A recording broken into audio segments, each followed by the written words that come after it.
All right, UFC 277 is this Saturday from Dallas, Texas. And right now, I have one of the top MMA journalists in the game. And of course, it is Adam Martin on the show to help me break it all down. Adam, how are you?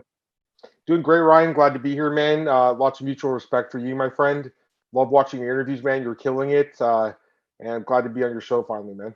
Well, it's my pleasure. Happy to have you on. We got a great card to look forward to and talk about here in a minute. But first, I want to start with you. I've been following you on social media for a while now. Anytime I'm watching the fights in my man cave, I always see your Twitter pop up throughout the fights. You're always making it on the live stream there, so that's very cool. Just tell me a little bit about what you're doing right now, some of the outlets you're working for, and some of the shows that you're pumping out weekly.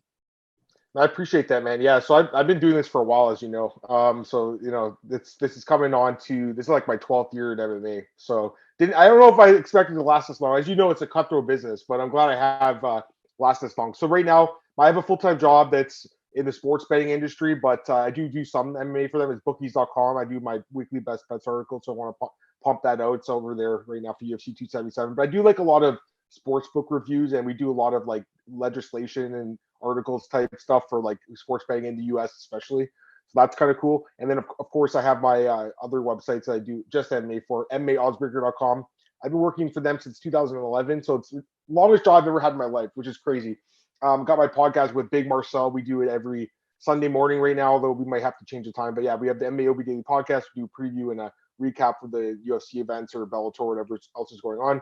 And then MyMMAnews.com, do a little bit of writing for them as well. So got my fingers everywhere, man. All these different jars, but I love the sport so much, Ryan. Like, if it's up to me, man, like quite frankly, I would love to have a full-time job in MMA, but it's extremely difficult, as you know. There just aren't that many jobs. So I am blessed that I have a good job, like that's kind of in sports betting, anyways. So like it kind of dovetails with MMA, but I'm glad I got these side gigs too, man, because it's always nice to write about the sport, talk about the sport, and come on with guys like you that also love the sport as well, man. It's all about the passion for MMA, right?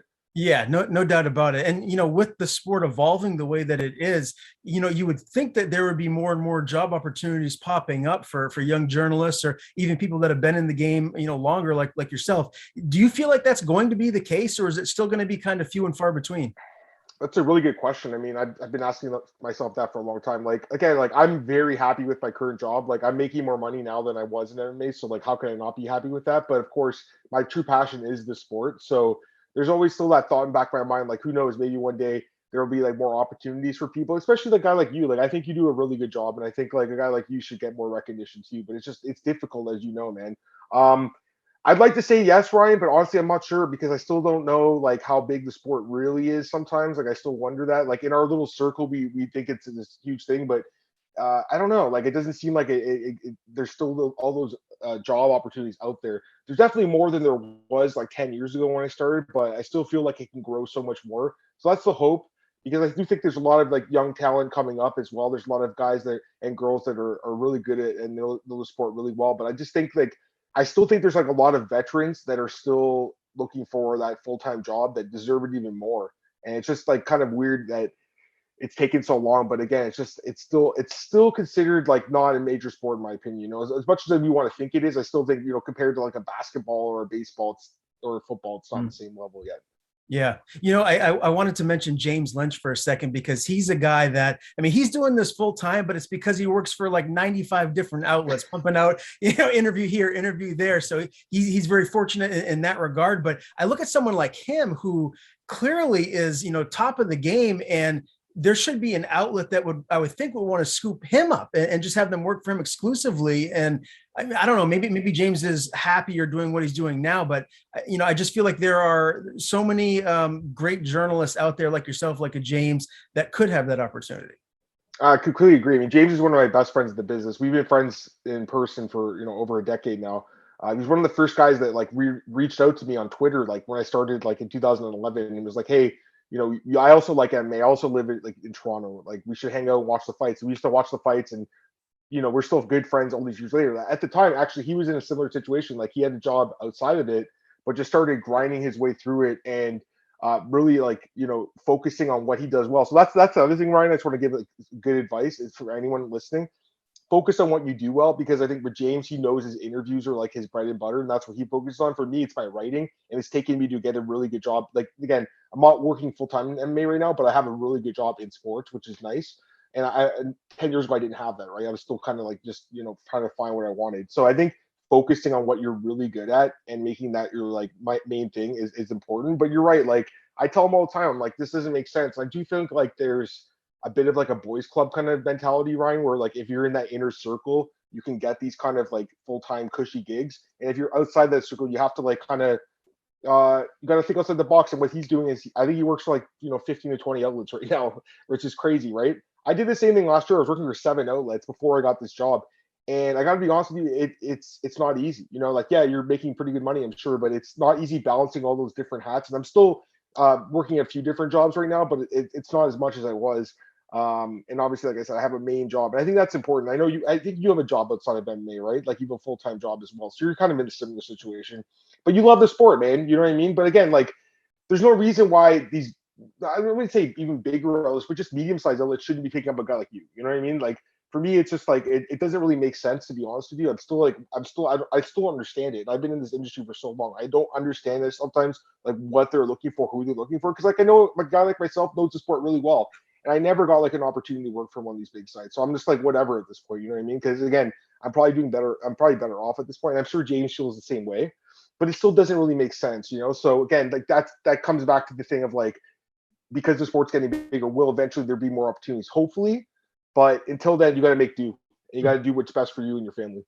Well, you're doing a great job, Adam. I follow you, like I said, on Twitter, Instagram, Facebook, on all the platforms, and you're absolutely killing it. So I'm sure there's going to be something, in your future. If you're not already fully happy right now, that will come because I'm pretty happy. I'm pretty happy, But again, I still like my dream was always to work full time MMA. But I want to make it clear, I really do like my current job. I have no issue with them. If my boss is listening, love you guys, no issue at all. Just saying, like, I know you feel the same way. I know you feel the exact same way as me, Ryan. Like this is your passion. This is what you love to do. And if there was ever that opportunity, you would take it.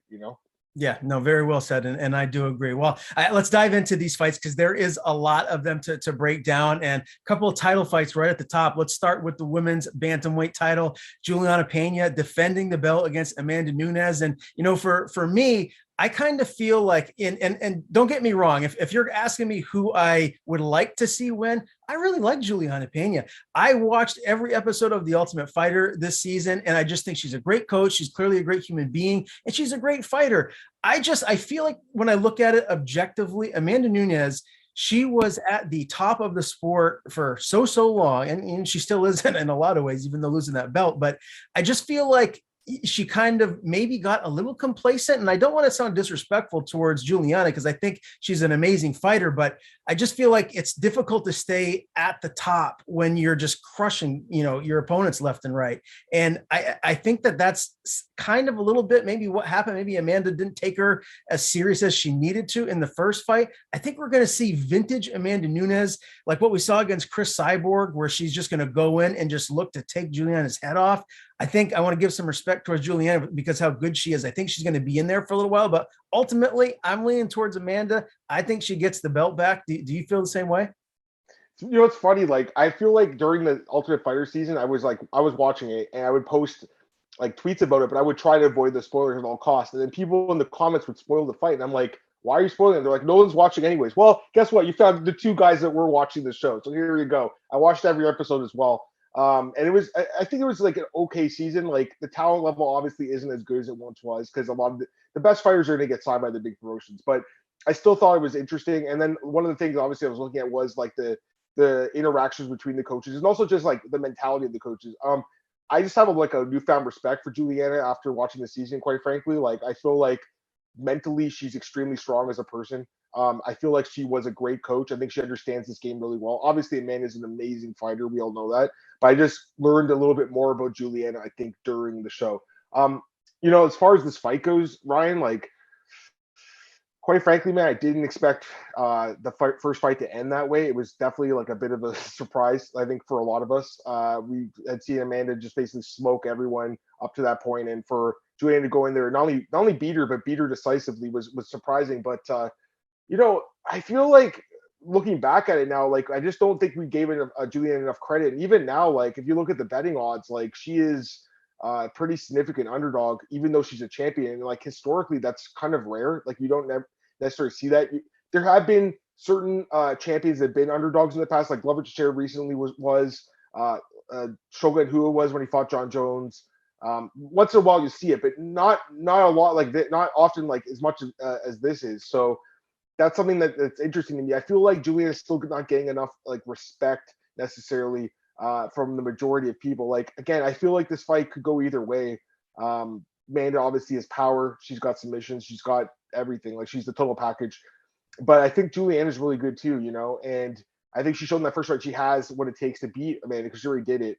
There's just a lot to think about this fight because again, Amanda had some issues going in the first fight, like with the injuries and COVID recovery and stuff like that. So it's different X factors, and now obviously she's opened up her own gym. I mean, you wonder how it'll change her not an American top team, which I think is one of the best gyms in the world. Now she's working with her own team. That's interesting as well. And then obviously Juliana, she said she was going to do it, and then she actually did it and won the fight. So now I think mentally, like you'd have to think her confidence has grown even more. Again, I feel like this fight really could go either way, but I'm going to go the other way and take Juliana Pena. I think she can get it done again. Again, I know I'm in the minority for this one. Trust me, I get it because most people, from what I've seen, think Amanda will get the job done, especially because I think a lot of them think that it was a fluke result, but I'm not so sure. And I'm going to go on the contrarian side here, Ryan, and say Juliana does it again. All right. Well, I hope you're right because again, like I said, I really like Juliana Pena. I hope she wins. I'm going with my gut and my head. They're both lining up here, and I just feel like Amanda is going to get this belt back. But we'll see what happens. That's why they go in there and fight. The co-main event is another really intriguing matchup. Brandon Moreno, Kara France. They're fighting for the interim title because obviously Figueiredo is on the shelf. I go back and forth a little bit with this one because I really like Kara France a lot, but when I think about my gut and my head lining up, I just feel like Brandon Moreno is just so dynamic. And on paper, I feel like he should be able to win this, especially with it being a 5-round fight. But I don't know. I'm flip-flopping a little bit. Where are you going on this one? Yeah, man, it's another like interesting, tough fight to call, quite frankly. I was at the first fight, Ryan. That was in Vegas. It was a very close fight. It was a 3-round fight. Moreno won the fight by decision. I feel like this one probably goes the distance again. They're both really tough. We know Moreno is extremely durable. Even in the last fight, he got knocked down 3 times but still survived, went to the distance with Figueiredo, who obviously hits like a truck. And he obviously beat him in the second fight and drew with him in the first fight. So he's at the top of his game. I also feel like Kara France is at the top of his game. I mean, not many people thought he would beat Askarov, and he went in there and beat that guy, and it was very impressive. Obviously, knocked out Cody Garbrandt, which was impressive. Then he knocked out Jarrell Montarin. He has some other good wins on his resume as well. He's a very good, underrated fighter. I think he can get the job done, man. I feel like he can make the improvements from that first fight and go in there and maybe surprise some people here. Won't really surprise me though, because I think he's really good. I think they're both really good. I should say that. Like this is a really close fight, but I feel like this is more of like a coin flip type of fight. And like the odds, especially, I always look at the odds, and it's like 2-1 for Moreno, which is fine because he is the former champ, and I understand that there's a respect thing there. But I also feel like Kara France matches up well with him, like on the feet. I kind of feel like he might be the better striker at this point, and I feel like he does have the takedown defense to keep it standing for the most part. So that's why I'm leaning his way. But again, because he's never been 5 rounds, that kind of makes me hesitant a little bit as well. It's always something there's always like pros and cons, right? Like it's very hard to have like a surefire pick in this day and age. I feel like the matchmaking is so good, and it's just another example of it. Like both guys are very well matched, very evenly matched. But I'm leaning towards Kara France to get the interim flyweight belt. All right, and obviously when it gets unified, when Figueiredo is back, do you feel like Kara France can get the job done against Figueiredo? That's a different fight, right? Because Figueiredo really does match him in the power. He matches him in the physicality. And obviously he's just like he's the champ right now. But the thing is, like he may move up in weight, right? He's been talking about how he doesn't want to cut all that weight to make 125 anymore. So I feel like it's going to be interesting to see what happens. Like it's interesting because if Moreno wins, would Figueiredo even be interested in that 4th fight? I'm not sure. But if Kara France wins, it's a brand new fight, right? And especially if he goes in there and like just say he knocks out Moreno, like that's going to give him a lot of hype. So then it's like a really interesting fight. I think ultimately, man, it comes down to how much money he's getting paid.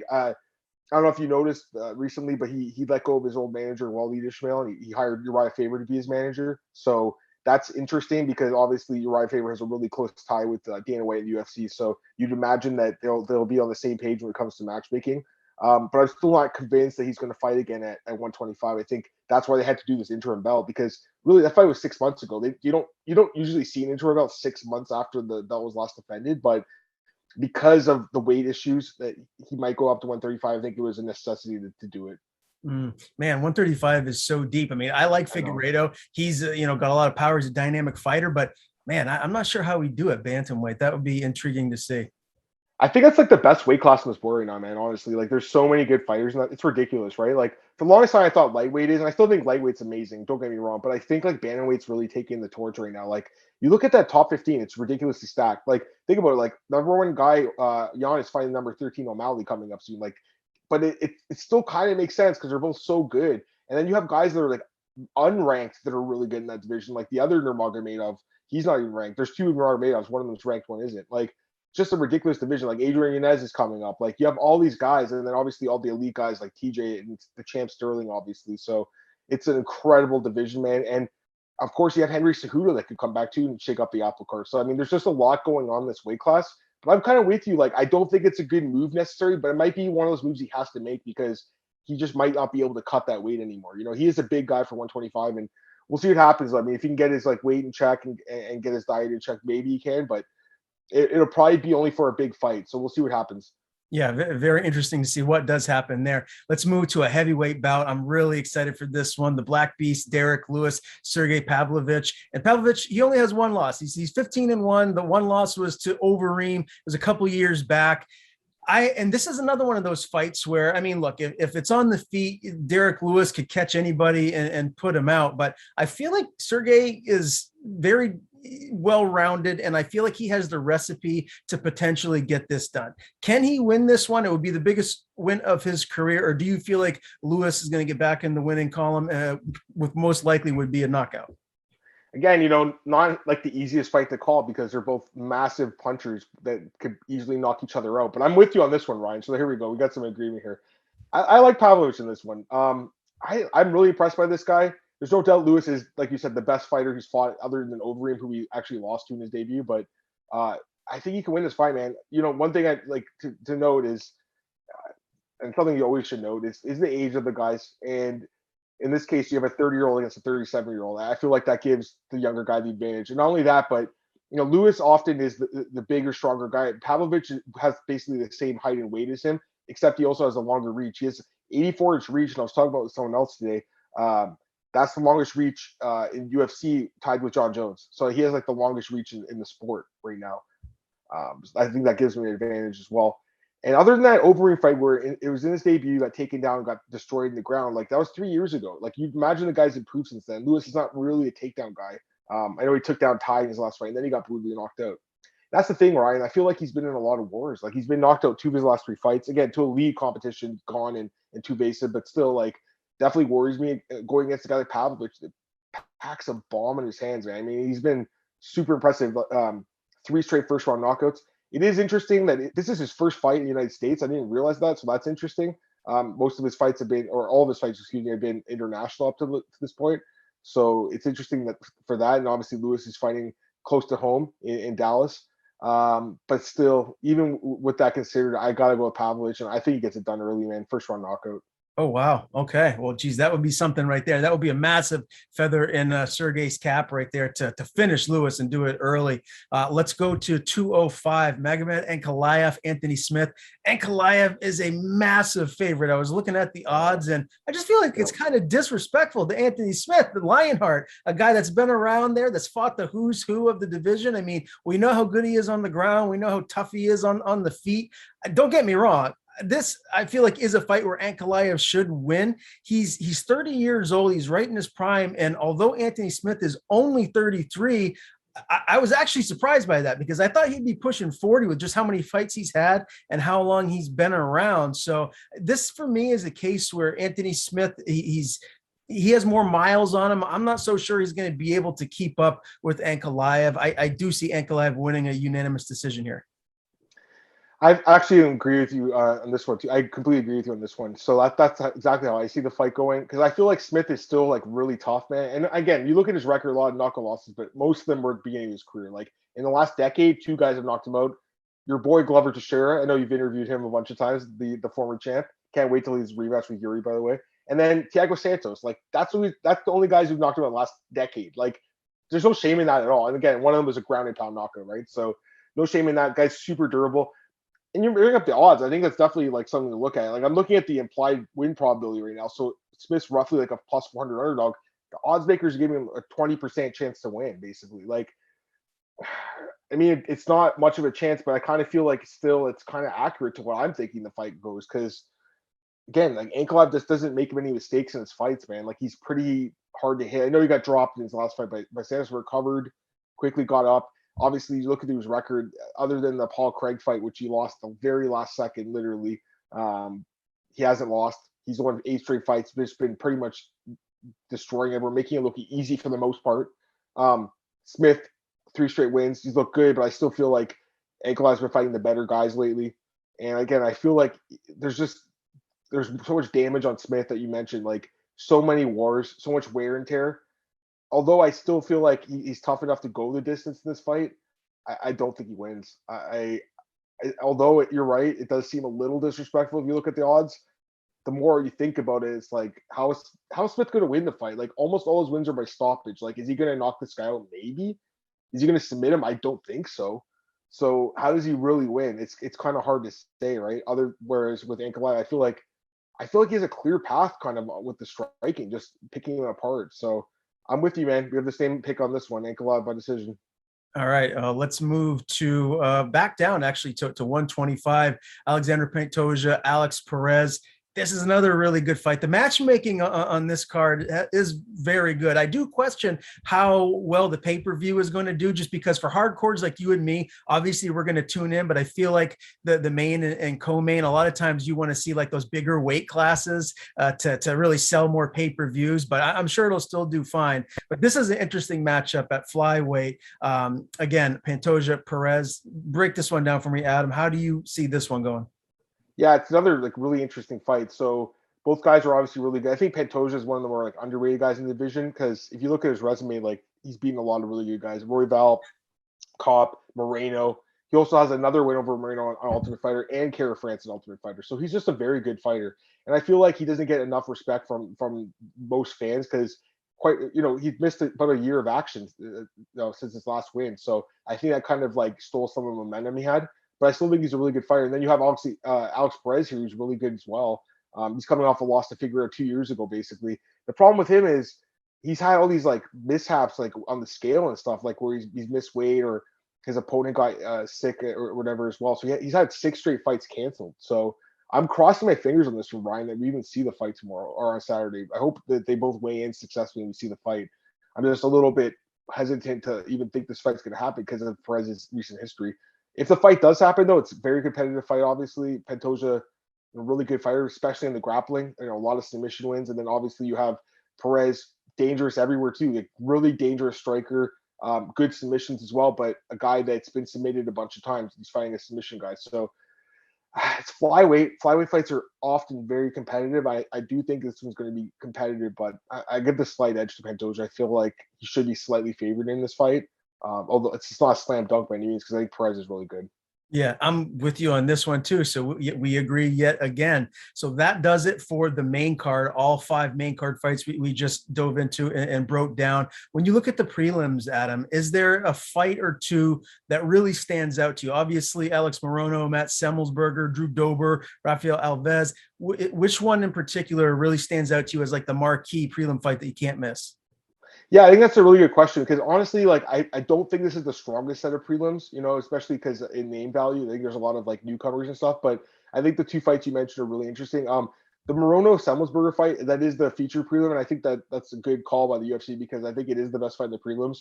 I've been really high on both guys, especially Semmelsberger. Like since coming to the UFC, guys really impressed me. Huge knockout power, good athlete, comes from a football background. He's just looked really good in the UFC. And then you have Moreno, who quietly, man, this is like.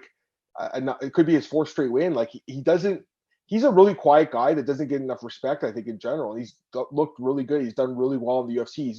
And the other thing is, Ryan, he's won a lot of fights as an underdog. And once again, he's an underdog in this fight. So he's fighting actually really close to home. He's from Houston. He trains in Dallas, though, at Fortis. So he's going to be fighting very close to home here. And I think it's a very competitive fight. I've been on the Semelsberger hype train ever since he got in the UFC. I don't want to get off the Semelsberger hype train just yet. But I got to be honest, like, this is probably his hardest fight in the UFC besides KS Williams, which he barely lost to. It was a close decision, but he lost. So I'm leaning Semelsberger, but it's not a strong lean. I got to be honest with you. I think Moreno definitely could win this fight. So I feel like it's a very close fight. I don't know what you're thinking, but I think it's close. Yeah, no. You're 100% right here. I am in agreement with you on this one too. One fighter I wanted to get your opinion on because I feel like this guy really has a massively bright future, maybe a potential champion down the line. And I'm talking about undefeated welterweight Michael Morales, who's going to be fighting Adam Fujit on the prelims here. I think Morales is the biggest favorite on the card, so I think we're both in agreement that he's going to win. But I just want to ask you, like, how good can this guy be? I think he's really good, man. I remember picking him against Trevor Giles in his debut. He knocked him out, and that was definitely a good bet. But I mean, the odds were a lot different then. No one knew how good he was. Now he's the biggest favorite in the card, like you mentioned. I think he's legit, man, because he's super young, right? He's only 23 years old, and he's undefeated, obviously. Tons of knockout power. Most of his wins are by stoppage. I think Adam Fuji, his opponent's actually really good. I think he's a good fighter. I was impressed by the fights I watched from him. He's very well-rounded. But he's taking this fight in such short notice, man. Because remember, Ramiz Brahimaj was supposed to fight Morales at first. This guy's taking a short notice against a guy that, like you said, I mean, this guy could be the future champ one. He's only 23. Like, Kamaru Usman's 35 right now, I think, right? Like, he didn't turn to a champ until he was, 32 years old? There's no reason this guy 9 years down the road couldn't be a champion. So I think he's legit. I do think he has future champion potential as well. So obviously I'm picking him to win. I think the way that he'd get it done is by knockout. But I do think Fuji in the future could win some fights in the UFC because I think he's solid too. But this is such a bad matchup for him. But at the same time, Ryan, if the UFC called you and says, "Hey, you want to fight in the UFC? This is the guy you're fighting, but this is how you get in," you're 100% saying yes. And I tell us to everyone, same with MMA journalism. You get an opportunity to write or do an interview, doesn't matter. Just say yes to it, because you never know what that could lead to down the road. And it's always good to do as many things as you can and say yes to things and opportunities in life. And I feel like this guy's taking a good opportunity, but I feel like he's probably getting paid with a knockout loss, although he'll get his show money for it. But yeah, I think Morales, I'm 100% with you, man. The guy's legit, and I think he wins this fight. Yeah, he's scary. I'm really intrigued to see what the future holds for him. Last question for me before we close this preview show out. From a betting aspect, Adam, when you do look at this card, if you were going to be putting together a parlay, or like I like to do Draftkings, I usually put a half a dozen Draftkings lineups in for every card. Who stands out to you that you would really put some money on from a betting aspect?